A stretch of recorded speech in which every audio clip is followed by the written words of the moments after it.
Little Women by Louisa May Alcott. Chapter 26. Artistic Attempts. It takes people a long time to learn the difference between talent and genius, especially ambitious young men and women. Amy was learning this distinction through much tribulation, for mistaking enthusiasm for inspiration, she attempted every branch of art with youthful audacity. For a long time there was a lull in the mud-pie business, and she devoted herself to the finest pen-and-ink drawing, in which she showed such taste and skill that her graceful handiwork proved both pleasant and profitable. But overstrained eyes caused pen and ink to be laid aside for a bold attempt at poker-sketching.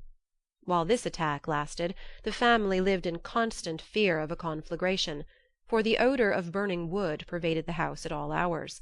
Smoke issued from attic and shed with alarming frequency, red-hot pokers lay about promiscuously, and Hannah never went to bed without a pail of water and the dinner-bell at her door in case of fire. Raphael's face was found boldly executed on the underside of the moulding-board, and Bacchus on the head of a beer-barrel.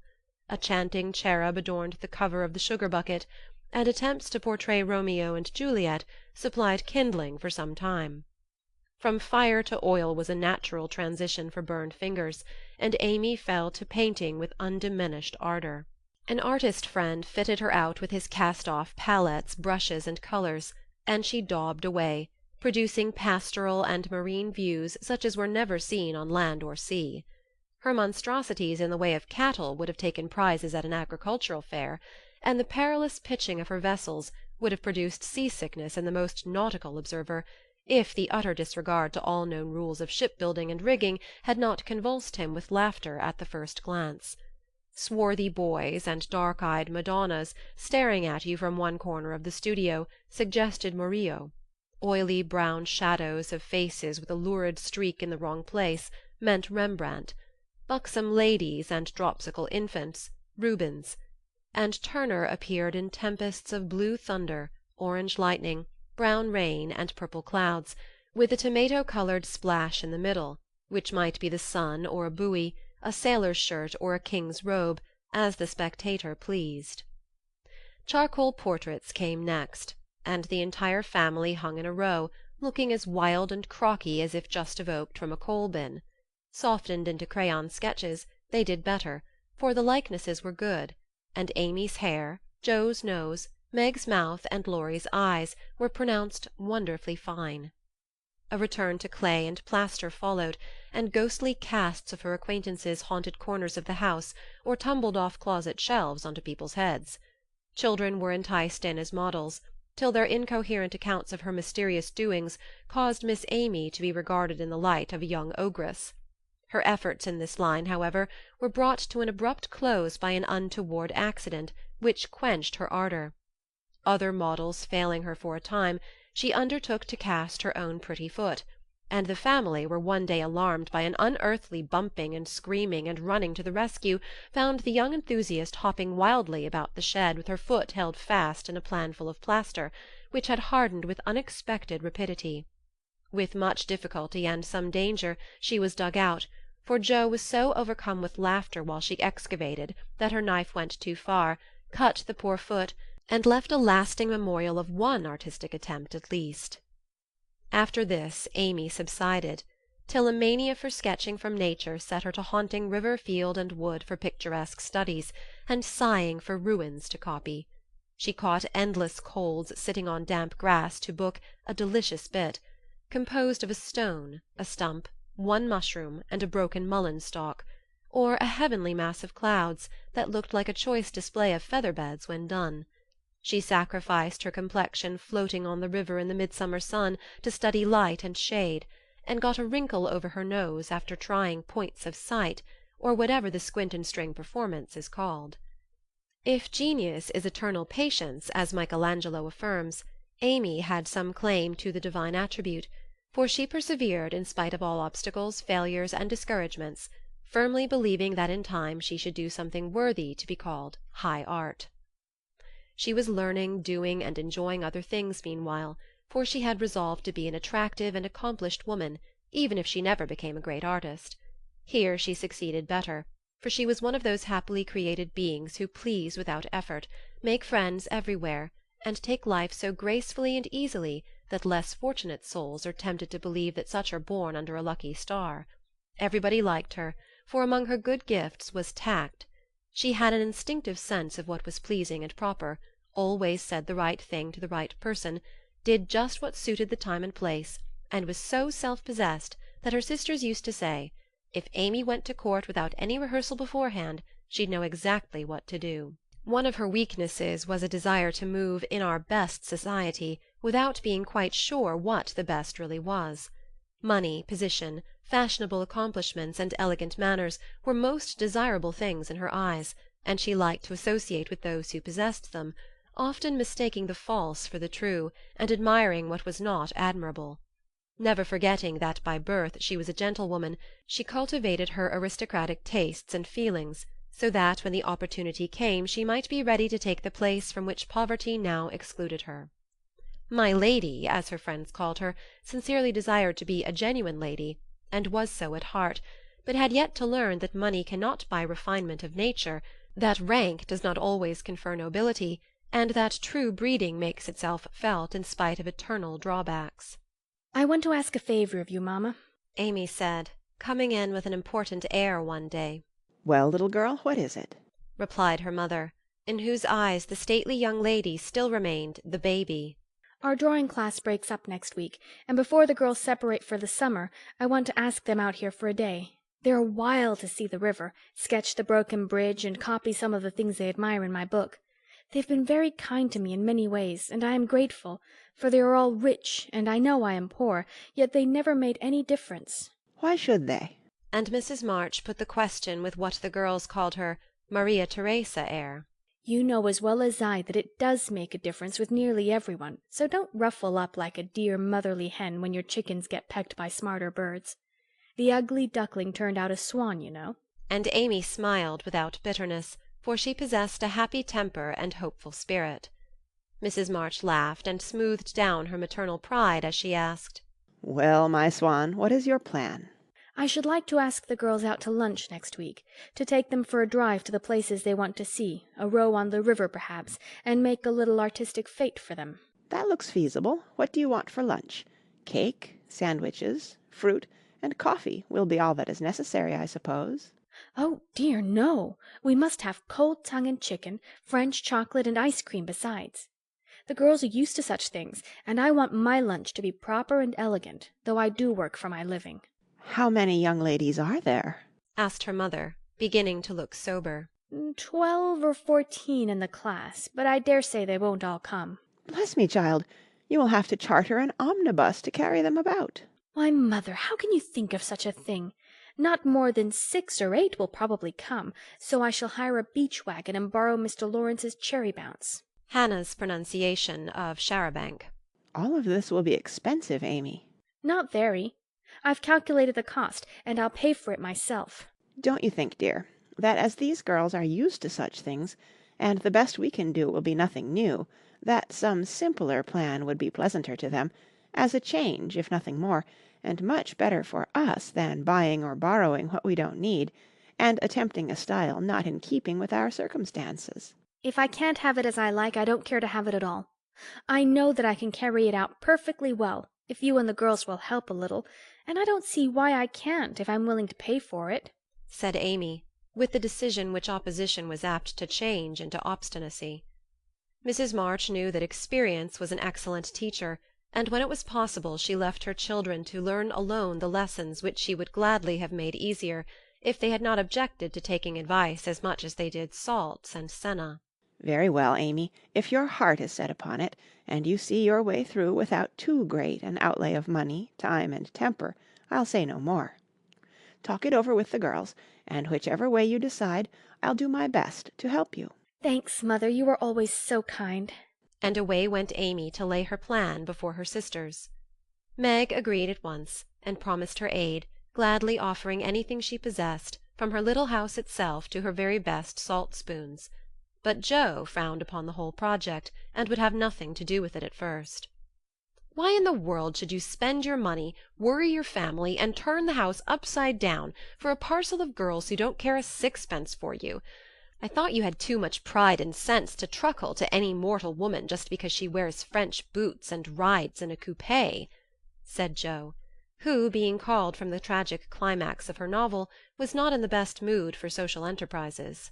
"I don't truckle, and I hate being patronized as much as you do," returned Amy indignantly, for the two still jangled when such questions arose. "The girls do care for me, and I for them, and there's a great deal of kindness and sense and talent among them, in spite of what you call fashionable nonsense. You don't care to make people like you, to go into good society and cultivate your manners and tastes. I do, and I mean to make the most of every chance that comes. You can go through the world with your elbows out and your nose in the air and call it independence if you like. That's not my way." When Amy had wetted her tongue and freed her mind, she usually got the best of it, for she seldom failed to have common sense on her side, while Joe carried her love of liberty and hate of conventionalities to such an unlimited extent that she naturally found herself worsted in an argument. Amy's definition of Joe's idea of independence was such a good hit that both burst out laughing, and the discussion took a more amiable turn. Much against her will, Joe at length consented to sacrifice a day to Mrs. Grundy, and help her sister through what she regarded as a nonsensical business. The invitations were sent, nearly all accepted, and the following Monday was set apart for the grand event. Hannah was out of humour, because her week's work was deranged, and prophesied that "If the washing and ironing wa'n't done regular, nothing would go well anywheres." This hitch in the mainspring of the domestic machinery had a bad effect upon the whole concern, but Amy's motto was nil desperandum, and having made up her mind what to do, she proceeded to do it in spite of all obstacles. To begin with, Hannah's cooking didn't turn out well. The chicken was tough, the tongue too salty, and the chocolate wouldn't froth properly. Then the cake and ice cost more than Amy expected. So did the wagon and various other expenses, which seemed trifling at the outset, counted up rather alarmingly afterward. Beth got a cold and took to her bed. Meg had an unusual number of callers to keep her at home, and Joe was in such a divided state of mind that her breakages, accidents, and mistakes were uncommonly numerous, serious, and trying. If it was not fair on Monday, the young ladies were to come on Tuesday, an arrangement which aggravated Joe and Hannah to the last degree. On Monday morning the weather was in that undecided state which is more exasperating than a steady pour. It drizzled a little, shone a little, blew a little, and didn't make up its mind till it was too late for anyone else to make up theirs. Amy was up at dawn, hustling people out of their beds and through their breakfasts, that the house might be got in order. The parlour struck her as looking uncommonly shabby, but without stopping to sigh for what she had not, she skilfully made the best of what she had, arranging chairs over the worn places in the carpet, covering stains on the walls with home-made statuary, which gave an artistic air to the room, as did the lovely vases of flowers Joe scattered about. The lunch looked charming, and as she surveyed it she sincerely hoped it would taste well, and that the borrowed glass, china, and silver would get safely home again. The carriages were promised, Meg and Mother were ready to do the honours, Beth was able to help Hannah behind the scenes, Joe had engaged to be as lively and amiable as an absent mind and aching head and a very decided disapproval of everybody and everything would allow, and as she wearily dressed, Amy cheered herself with anticipations of the happy moment when, lunch safely over, she should drive away with her friends for an afternoon of artistic delights, for the cherry bounce and the broken bridge were her strong points. Then came the hours of suspense, during which she vibrated from parlour to porch, while public opinion varied like the weathercock. A smart shower at 11 had evidently quenched the enthusiasm of the young ladies who were to arrive at 12, for nobody came, and at 2 the exhausted family sat down in a blaze of sunshine to consume the perishable portions of the feast, that nothing might be lost. "No doubt about the weather today. They will certainly come, so we must fly round and be ready for them," said Amy, as the sun woke her next morning. She spoke briskly, but in her secret soul she wished she had said nothing about Tuesday, for her interest, like her cake, was getting a little stale. "I can't get any lobsters, so you will have to do without salad to-day," said Mr. March, coming in half an hour later, with an expression of placid despair. Use the chicken, then. The toughness won't matter in a salad," advised his wife. Hannah left it on the kitchen table a minute, and the kittens got at it. I'm very sorry, Amy," added Beth, who was still a patroness of cats. Then I must have a lobster, for tongue alone won't do," said Amy decidedly. "Shall I rush into town and demand one?" asked Joe, with the magnanimity of a martyr. "You'd come bringing it home under your arm without any paper, just to try me. I'll go myself," answered Amy, whose temper was beginning to fail. Shrouded in a thick veil and armed with a genteel travelling basket, she departed, feeling that a cool drive would soothe her ruffled spirit and fit her for the labours of the day. After some delay, the object of her desire was procured, likewise a bottle of dressing to prevent further loss of time at home, and off she drove again, well pleased with her own forethought. As the omnibus contained only one other passenger, a sleepy old lady, Amy pocketed her veil and beguiled the tedium of the way by trying to find out where all her money had gone to. So busy was she with her card full of refractory figures that she did not observe a newcomer, who entered without stopping the vehicle, till a masculine voice said, "Good morning, Miss March." And looking up she beheld one of Laurie's most elegant college friends. Fervently hoping that he would get out before she did, Amy utterly ignored the basket at her feet, and congratulating herself that she had on her new travelling dress, returned the young man's greeting with her usual suavity and spirit. They got on excellently, for Amy's chief care was soon set at rest by learning that the gentleman would leave first, and she was chatting away in a peculiarly lofty strain when the old lady got out. In stumbling to the door she upset the basket, and oh horror! The lobster, in all its vulgar size and brilliancy, was revealed to the high-born eyes of a tutor. "By Jove, she's forgotten her dinner," cried the unconscious youth, poking the scarlet monster into its place with his cane, and preparing to hand out the basket after the old lady. "Please don't. It's mine," murmured Amy, with a face nearly as red as her fish. "Oh, really? I beg pardon. It's an uncommonly fine one, isn't it?" said Tudor, with a great presence of mind and an air of sober interest that did credit to his breeding. Amy recovered herself in a breath, set her basket boldly on the seat, and said, laughing, "Don't you wish you were to have some of the salad he's going to make, and to see the charming young ladies who are to eat it?" Now that was tact, for two of the ruling foibles of the masculine mind were touched. The lobster was instantly surrounded by a halo of pleasing reminiscences, and curiosity about the charming young ladies diverted his mind from the comical mishap. "I suppose he'll laugh and joke over it with Laurie, but I shan't see them, that's a comfort," thought Amy, as Tudor bowed and departed. She did not mention this meeting at home, though she discovered that, thanks to the upset, her new dress was much damaged by the rivulets of dressing that meandered down the skirt, but went through with the preparations which now seemed more irksome than before, and at 12 o'clock all was ready again. Feeling that the neighbours were interested in her movements, she wished to efface the memory of yesterday's failure by a grand success to-day, so she ordered the cherry bounce, and drove away in state to meet and escort her guests to the banquet. "There's the rumble. They're coming. I'll go onto the porch and meet them. It looks hospitable, and I want the poor child to have a good time after all her trouble," said Mrs. March, suiting the action to the word.